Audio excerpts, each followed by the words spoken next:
This video is all about influences on financial management, and today we're looking particularly at global market influences, which is the last influences on financial management and probably one of the most important influences, particularly in terms of transnational and big global corporations.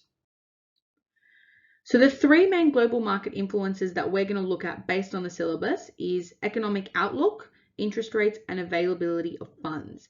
Now, it's really important to note that because global market influences are external, the business can't control these. So unlike all the other influences that the business can really plan and investigate into, these things can really, global influences can really contribute wonderfully to a business, but also detrimentally to a business as well. And so financial managers really need to be scanning the global environment and be aware of all the risks that could potentially happen, and also a lot of opportunities. And they need to have strategies in place to cope with each of these. So the first one is economic outlook. This is probably one of the biggest influences on a business. And this is essentially the expected levels of economic growth around the world. So if you are referring to the economic cycle here that you can see, we're looking at the economy always fluctuating. We go from peaks through to contractions and recessions and troughs, and then we recover in expansions and so forth. So the economy is always moving, but as a result, lots of different things are changing in these different periods. Some of these include things like unemployment. We're looking at spending by consumers. We're looking at inflation, confidence in the economy, and all of these sorts of things will impact financial management. So some other things from economic outlook could also include exchange rate fluctuations. So different things happening in terms of exchange rates could mean that export or import prices could fluctuate significantly. This could really increase the cost of production for lots of businesses, and that'll impact their financial objectives. In general, financial decisions are always based on expectations of the future. So if there's a really positive sort of outlook, then businesses might be willing to take that step and take that risk to grow their business, expand, invest. If the outlook is not as good, they might refrain from doing that and might not take any major risks until the outlook starts to look quite positive. So similar to the business cycle that we saw on the other page that goes like this is the actual business cycle, you could say, for the world. And we can see that there are certain periods where there was a significant decrease in global GDP. Here is around 2007 where we had the GFC. Then here, this sort of downturn that happens here is in 2011 where we had the Euro crisis. In terms of the finances there, we have different things like the late 80s, there was a sort of collapse in the US share market, and then there was also towards the 90s, the end of the 90s, there was the Asian financial crisis as well. So over time, growth has changed in the world, and that has influenced businesses in a range of different ways. The most recent economic events that we can sort of look towards is the global financial crisis, which is becoming more and more irrelevant, as it has happened over 10 years ago. Brexit, very recent, the US-China trade war, the general slowdown of the Chinese economy, the end of the mining boom, which is particularly important for Australia, and more recently, this whole COVID-19 health and economic crisis, which we're going to look at a bit more in depth.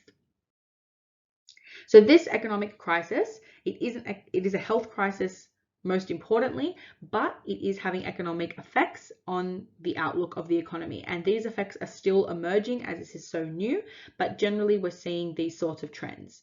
Firstly, a reduction in global trade. We're having very limited international travel, which means companies like our airlines, travel groups, are diminishing, and in some instances actually closing down or slowing their expansions. So we're seeing things like Virgin Australia going into voluntary administration. We're seeing Flight Centre closing lots of its stores, and I'm sure there's going to be plenty more travel businesses that will follow. We also have isolation measures, which actually have forced businesses to close down, and it means that customers can't actually go out to spend. And so a lot of stuff is moving on to online, where businesses can conduct their operations, but if not, economically that's quite bad for them. We have unemployment rising, but then we also have government stimulus packages, and we're seeing things like the JobKeeper policy released by the Morrison government and a whole range of different things. So all of these are going to impact financial management, especially in terms of the revenue that they're getting from people buying goods and services.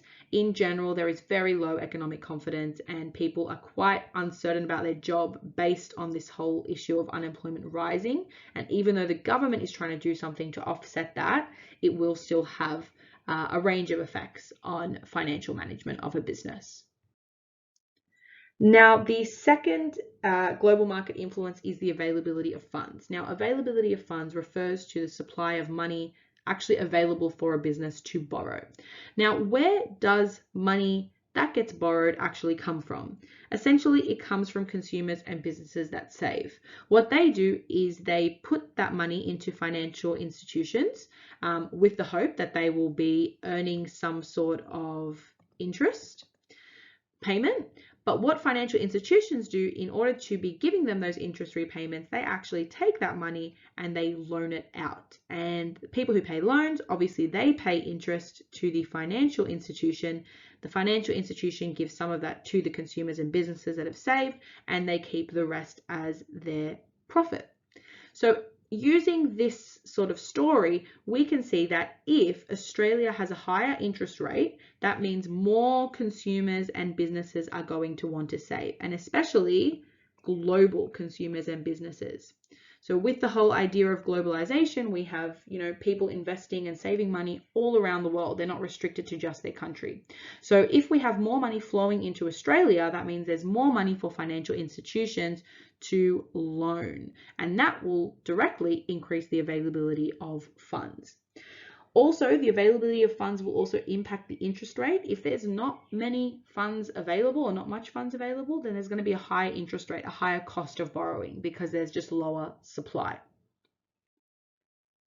Last but not least, we are looking at the impact of interest rates and global interest rates on financial management. So interest rates is commonly known as the cost of borrowing. So it's a proportion of the amount that you borrow, you get charged on top as the cost of actually getting that money given to you.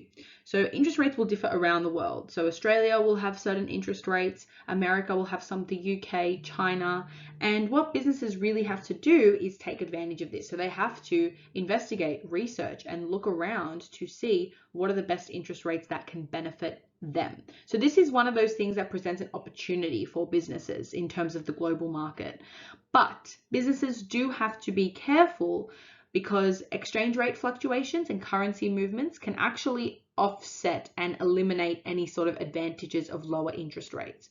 So China might have a really low 1% interest rate on a loan, but because the exchange rate doesn't favor the conversion of your dollar and you might not get to borrow actually as much money as you really want, then it won't actually affect the business in a positive way. So they have to look and be careful of currency fluctuations as well.